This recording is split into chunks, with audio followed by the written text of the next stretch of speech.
क्या आप भी कभी ऐसा महसूस करते हैं कि आप कुछ कहना चाहते हैं लेकिन कह नहीं पाते? क्या आप ज़्यादा सोचते हैं और कम करते हैं? अगर हाँ, तो आप अकेले नहीं हैं। आज हम बात करेंगे एक ऐसी कविता की जो एग्जैक्टली इसी फीलिंग को दिखाती है। The love song of J Alfred Prufrock by T S. Eliot. ये कविता 1910-11 में लिखी गई, पहली बार 1915 में पोइट्री मैगजीन में पब्लिश हुई और बाद में 1917 में प्रूफर्क एंड अदर ऑब्जर्वेशन में शामिल की गई। तो 1915 में इसका फर्स्ट पब्लिकेशन हुआ। ये कविता एक मैन प्रूफर्क के दिमाग के अंदर चल रहे थॉट्स के बारे में है। वह किसी से कुछ कहना चाहता है लेकिन डरता है और सिर्फ सोचते रहता है, मतलब थिंकिंग ज़्यादा है और एक्शन ज़ीरो। तो ये कविता एक्चुअली शुरू होती है डिवाइन कॉमेडी के इन्फर्नो भाग से, जिसे दांते एलिगरी ने लिखा था। और इसका सिंपल मीनिंग ये था इसमें ओपनिंग लाइन का कि अगर मुझे लगता कि मेरी बात कोई जिंदा दुनिया में आकर बता देगा तो मैं कभी सच नहीं बोलता। तो इसका प्रूफर्क से क्या रिलेशन है, इस लाइन का प्रूफर्क से क्या रिलेशन है? इसका मतलब है कि प्रूफर्क भी सच बोलने से डरता है।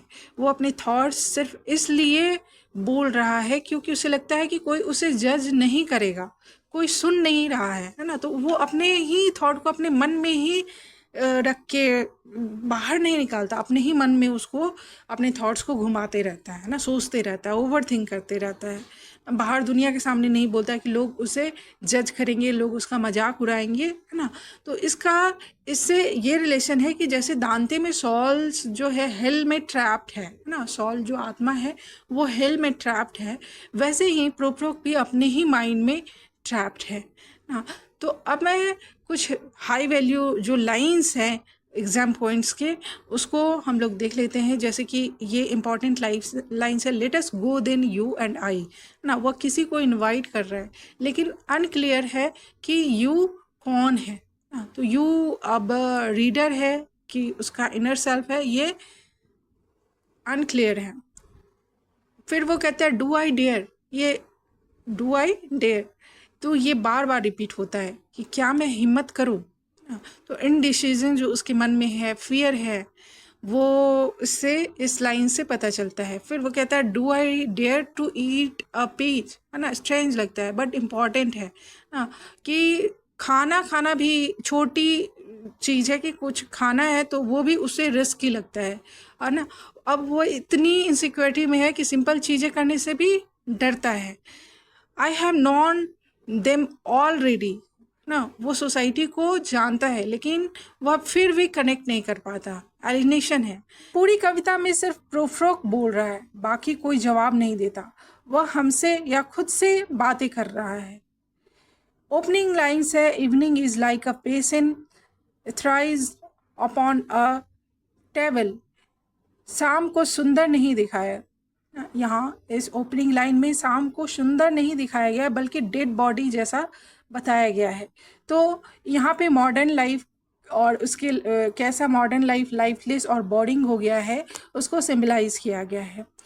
प्रूफर्क हमें लेकर चलता है आगे की सीन में, उसकी जर्नी दिखाते हैं जिसमें प्रूफर्क हमें लेकर चलता है खाली सड़कों से, चीप होटल से, छोटे रेस्टोरेंट से। ये सब दिखाता है शहर का लोनलीनेस और डिप्रेसिंग माहौल। वह बार बार कहता है मत पूछो क्या है। तो शायद वह लव प्रपोज करना चाहता है लेकिन डरता है। कहते हैं आगे की लाइंस में, कहते हैं कि in the room the women come and go talking about Michelangelo. तो लोग इंटेलिजेंट बातें कर रहे हैं लेकिन सब सुपरफिशियल है।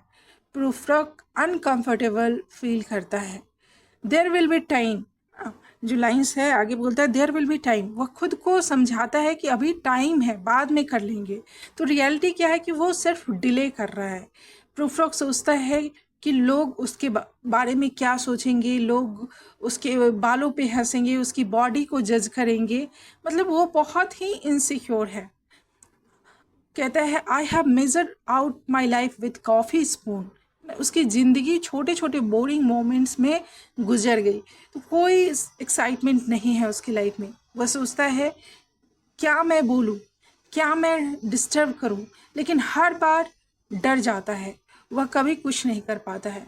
उसे लगता है, उसे फिर कि डेथ भी है, कि लाइफ ख़त्म हो रही है और उसने कुछ नहीं किया। वो कहता है कि काश मैं क्रैब होता। उसका मतलब क्या है कि वो सोचता है कि ये जो सिंपल लाइफ है वो बेटर है। सोचने वाला जो उसका मन है वो इतना सोच रहा है, वो लाइफ के बारे में इतना पेनफुल है। कहता है कि सोचने वाला जो मन है, ये जो एक्टिविटी वाला है वो पेनफुल है, और इससे अच्छा तो वो क्रैब वाला जीवन है जो ऐसे ही सिंपल लाइफ है, ना कुछ करना है, बस पड़े रहना है। अपने आप को वो कंपैरिजन करता है हैमलेट के साथ। वो कहता है कि मैं हैमलेट नहीं हूँ, मतलब मैं हीरो नहीं हूँ, मैं बस एक साइड कैरेक्टर हूँ। और फिर उसे ओल्ड एज का फिर आता है। वो सोचता है कि बूढ़ा हो जाऊंगा, सिंपल चीज़ें भी मुश्किल लगेंगी ना, और वो लाइफ जो बीत गई उसको रिग्रेट करेगा। और फिर वो मरमेड का ड्रीम्स देखता है। वो कहता है they will not sing to me. तो ये ड्रीम्स उसके लिए नहीं है। आगे वो मरमेड्स का ड्रीम देखता है और कहता है कि they will not sing to me. ये जो सपना है वो उसके लिए नहीं है। और फिर वो कहता है till human voices wake us and we drown, है ना। तो सपना टूट जाता है, रियलिटी वापस आ जाती है और वो मेंटली डूब जाता है। तो ये लव स्टोरी नहीं है, ये आदमी की फेलियर स्टोरी है। प्रूफ्रोक इंटेलिजेंट है, सोचता बहुत है, लेकिन एक्शन नहीं लेता, इसलिए उसकी ज़िंदगी जो है वो अधूरी रह जाती है। तो ज़्यादा सोचना और एक्शन न लेना ज़िंदगी को बर्बाद करना है। तो अगर आप भी ओवर थिंकिंग से परेशान हैं तो प्रूफ्रोक मत बनिए, एक्शन लीजिए और लाइक शेयर सब्सक्राइब ज़रूर करें।